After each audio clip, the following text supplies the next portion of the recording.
Does your business have a brand? Do you have the fancy logo, the fancy signage, the business cards, the website, all that jazz? But do you actually have a brand? Today on the podcast, we're going to talk about what your brand actually is, and it's probably not what you think it is. So if you're ready to flip the script on all of this and actually start executing your business at a totally different level, this episode is for you. You're listening to the Girl Get Your Face Off a Bus Bench podcast, where we invite you to check your ego at the app, grab a cup of coffee, and get ready to dive into all things real estate marketing, social media, friendship, hardship, love, money mindset, and all the things that celebrate you as a badass boss babe. We're here to encourage you, show up for you, give you a loving kick in the pants when you need it most, and be your soft place to land on the hardest of days. So pull up a seat at our table and get ready to be inspired and start living your best life by design. Welcome to the Girl Get Your Face Off a Bus Bench podcast. We are so excited you're here. Okay, girls, let's dive in.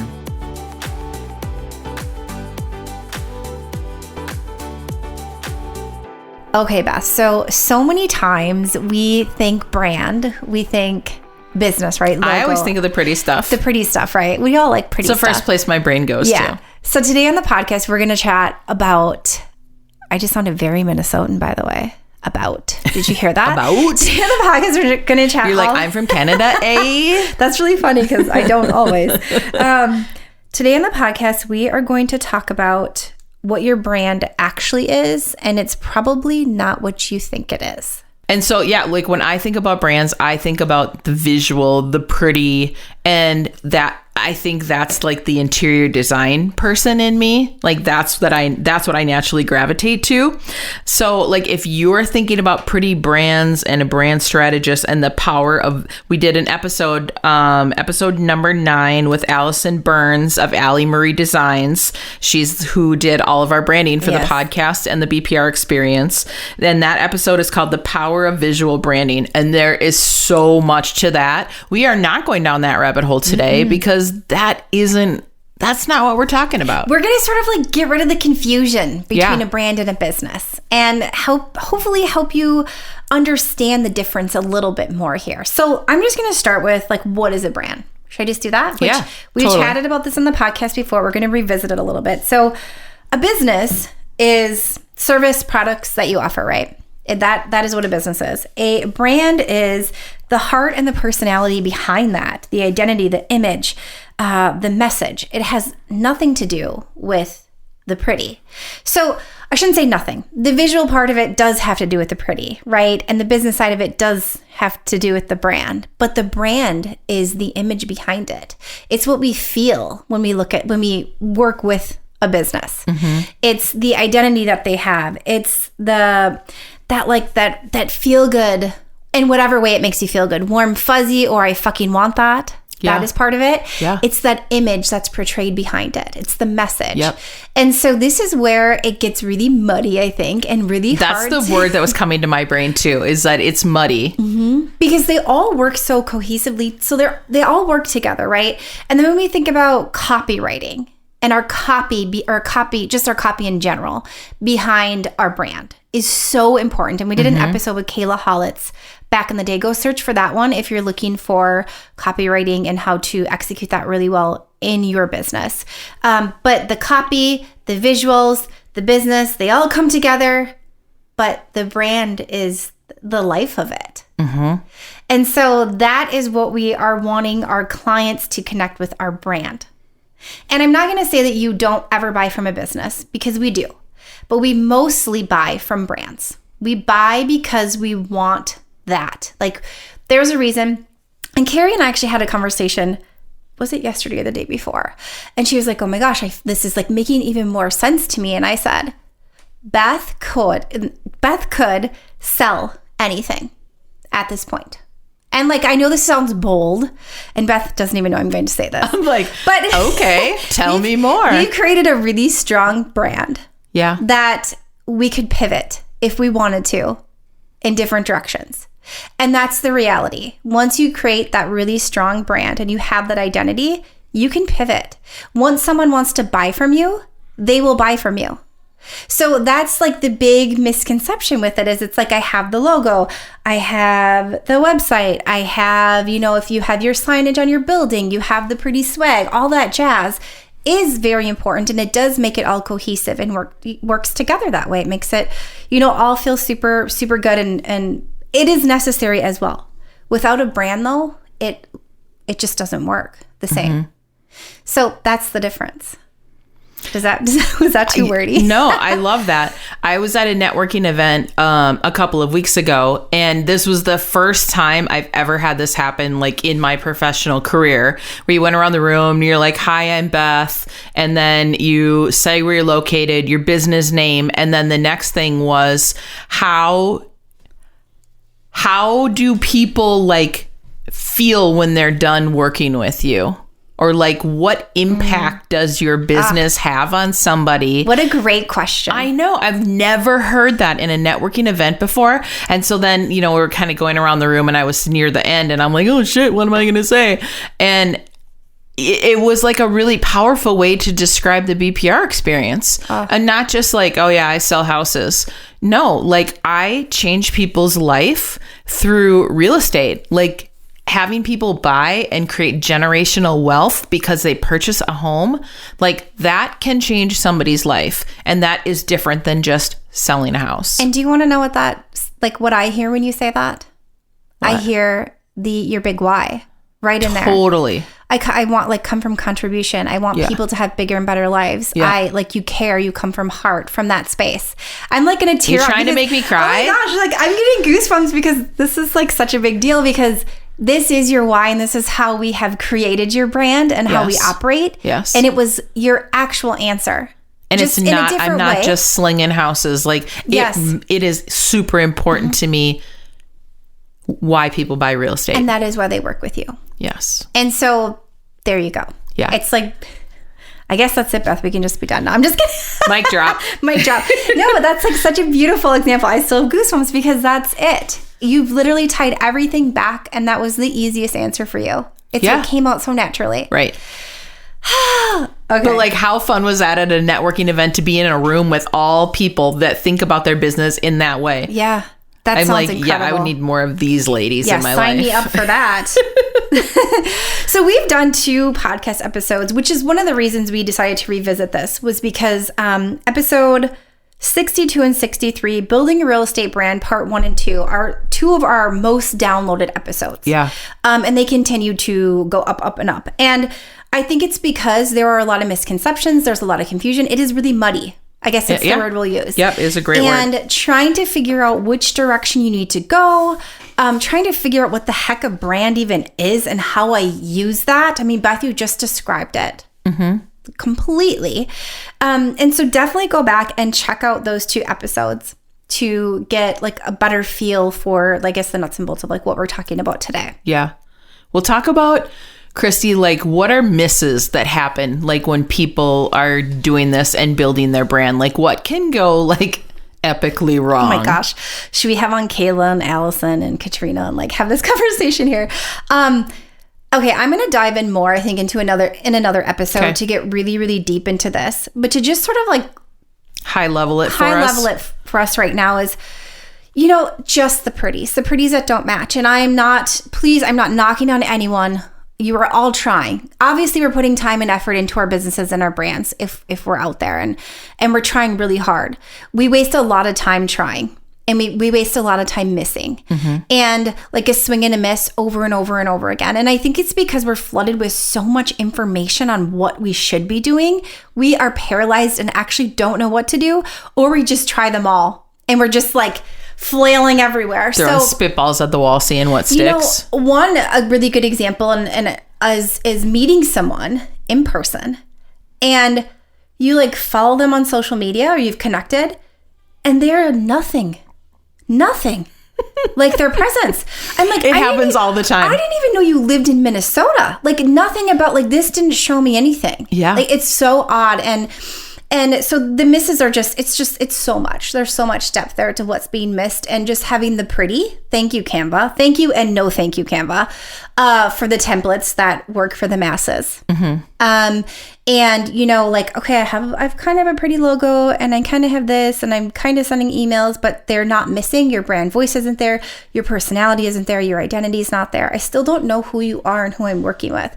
And we talk so much about this being a human being business, yet I'm not seeing the human being in front of me. I don't have a clue who you are. I don't know your message. You're telling me you sell real estate and this market's good to buy in. That's all you're telling me. Right. And that maybe you like to get dressed up a lot and go on social media. And then there's the in between where we're trying to chase the trend and all this. And trends are good for specific reasons if you have time for them. However, a trend, they can also they're part of the reason that there's big misses happening, because we're trying too many things. So it's honestly, it's a lot out there. There's a lot going on. It's a lot of noise. And we're not staying in our own lane, and we're not owning our space. So if I were to say the biggest miss of overall is just not owning your space. Okay. You're trying to copy someone else's. You're trying to follow their path. And go ahead, rip off, duplicate. Heck yeah. If that's working, go for it. But make sure it is still your brand identity in that space. So we'll dive into that more though, down the road. Another thing is you could be mailing postcards to your area and still missing the mark because they look like everyone else's. We think about the money and the effort that we put into things, whether it be... that is really expensive advertising. Yeah, it is. And it's like, oh, sure, I got one lead off of it. You should have got more than one lead. If you connected with that client, you would have gotten more than one lead, depending on what you're doing, right? And how many you're sending. There is a numbers game part to it as well. But there are so many misses that are costing you so much time and money that if you can just be more concise with it and really figure out your brand. Or take that money and put it into something else that's more effective. Besides postcards that end up in most people's recycling buckets. That look like everyone else's. Yeah. Or the photograph of you from 30 years ago that you're still putting on signs. Yeah. It's so interesting to me when I meet agents in person and you're like, oh, damn. Yeah. I didn't think that you looked like that because you're so airbrushed in all your photos, and that isn't what you look like in real life. Yeah. So if someone that's in the industry with you is shocked, imagine what clients think when they see you in person. When you show up to a listing appointment or you're going to work with a buyer, okay? When you walk in the door, they should feel like they already know you if they have never met you before in your life. Unless it's a complete online lead that's cold. Even then, that phone call alone, they should feel like they know you. When you talk to them, text, phone, email, they should walk into that oh my gosh, this already feels good. I had that happen during COVID. There was an agent or a seller that reached out, and I got to the appointment. Well, I was because I didn't know where she came from. And I said, hey, how did you hear about us? And she was a small business owner in the area and had been following our BPR experience page for quite a while. But the name that she was following under was different than it was her business name, not her real name. So I got to her house and she goes, oh my gosh, it's so nice to meet you. I feel like I know you. She's like, can I hug you? And I'm like, sure, I'm a hugger. I love it. And gosh, it was such a bummer that she moved out of town. But working with her was a dream. And if I could multiply her, put her in just recreate that client 10 times over. You trusted you before you even did it. And granted, we're not going to get hugs at every single time, every deal. Yeah. We're getting hugs, but your client should feel like they know you. Yeah.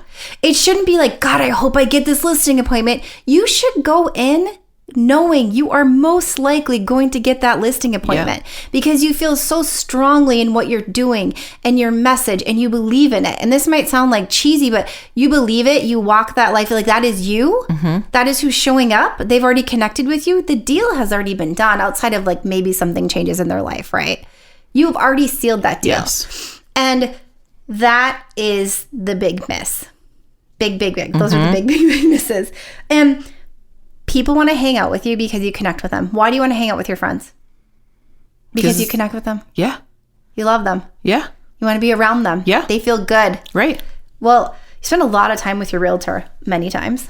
Oh, yeah.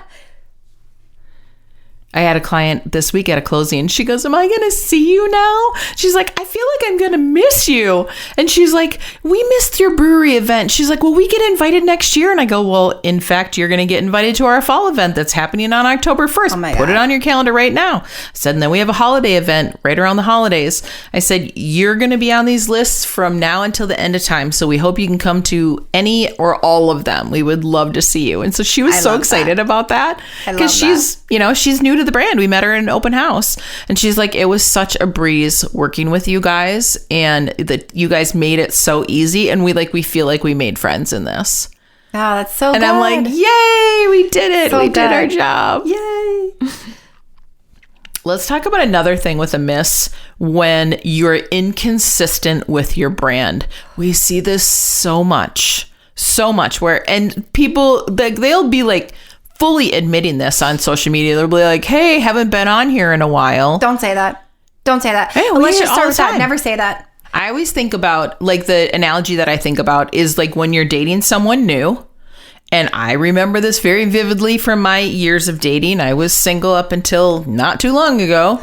I remember, like, you meet someone new and you have like this cadence going of when you communicate. And like when you're starting to get in like that fall in love period, you know, you're texting, good night, babe. Yeah. You know, we'll talk to you in the morning. And then they text, good morning, have a great day, yada, yada. And that cadence like makes you feel a certain way. You're starting Absolutely. to fall in love with that person. You get safety and security right then and there. Yes. And then all of a sudden something changes with that and the cadence changes. Like for me with like my daddy issues, that could be a whole different separate episode.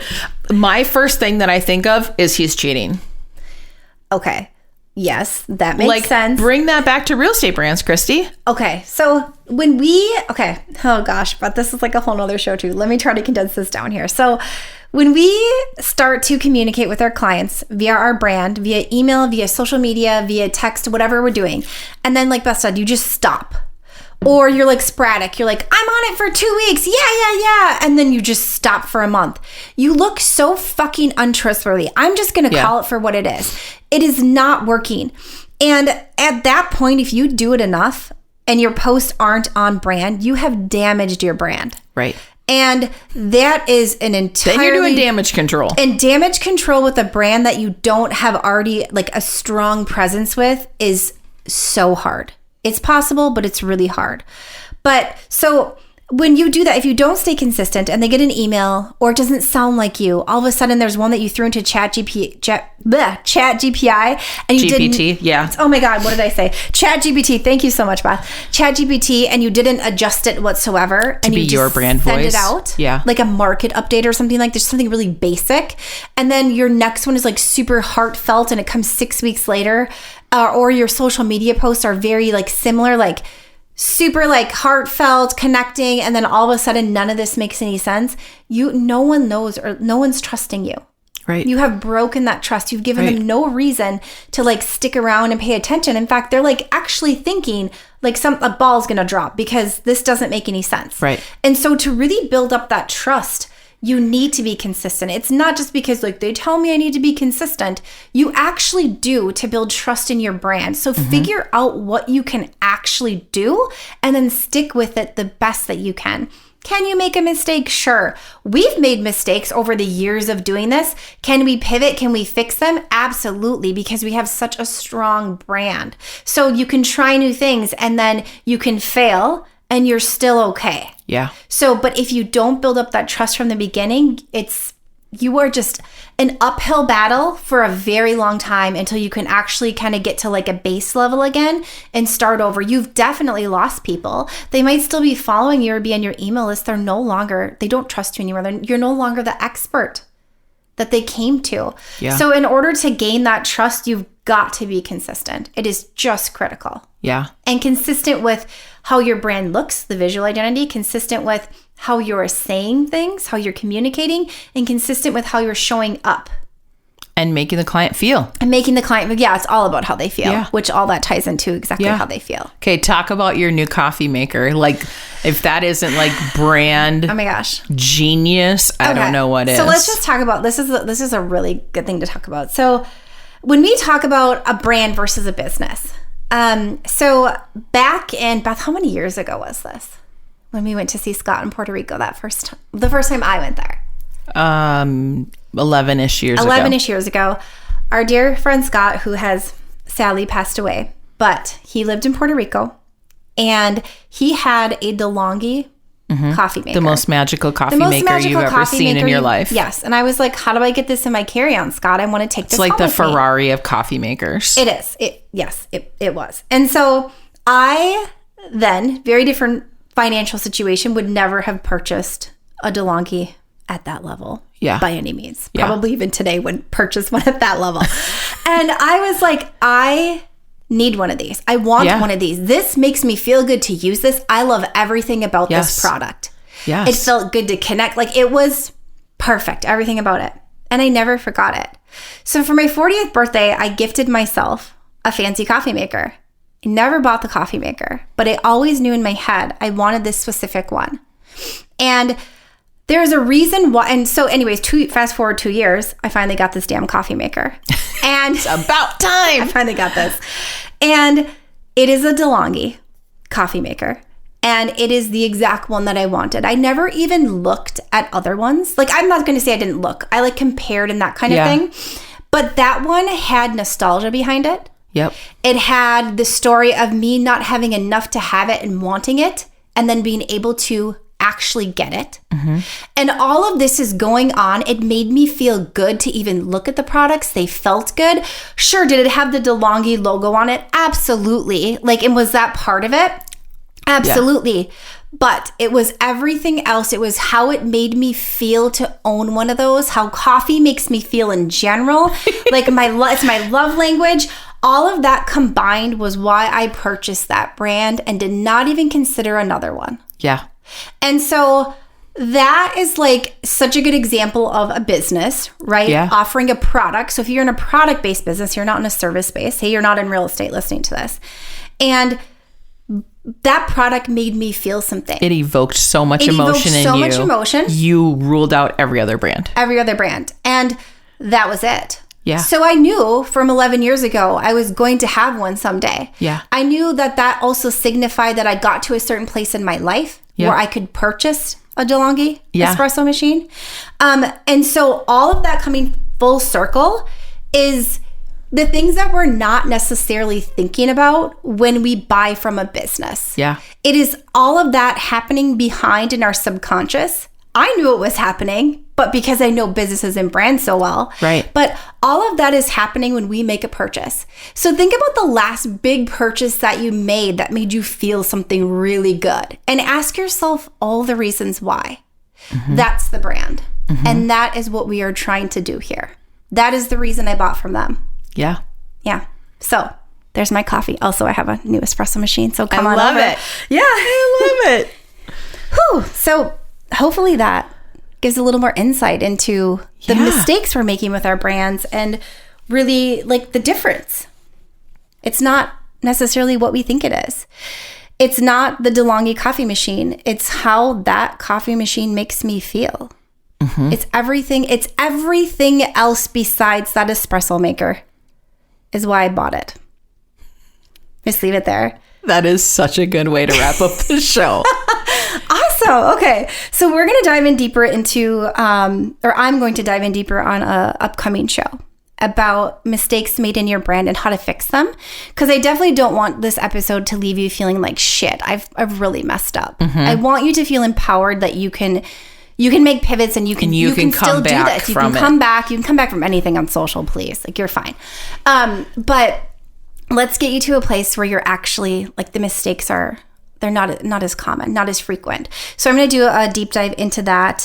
Stay tuned. Up here soon. Yeah. So stay tuned, and I'll give you some tips and tricks on how to repair too. Yeah. If you have made any whoopsies, whoopsie-daisies. All right, Beth, why don't you take us out? Yeah, we're going to leave it there. DeLonghi coffee makers are where it's at. And until next time, bus bench babes, keep your face off a bus bench and keep being the badass boss babes that you are. Okay, girls, are you feeling as inspired as we are? we're over here cheering you on because you just finished another episode of the Girl, Get Your Face Off a Bus Bench podcast. If you want more, head over to girlgetyourfaceoffabusbench.com for show notes and more episodes. And don't forget to subscribe and leave us a 5-star review. They mean the world to us, and they're what keep us going. Girl, thanks for being here.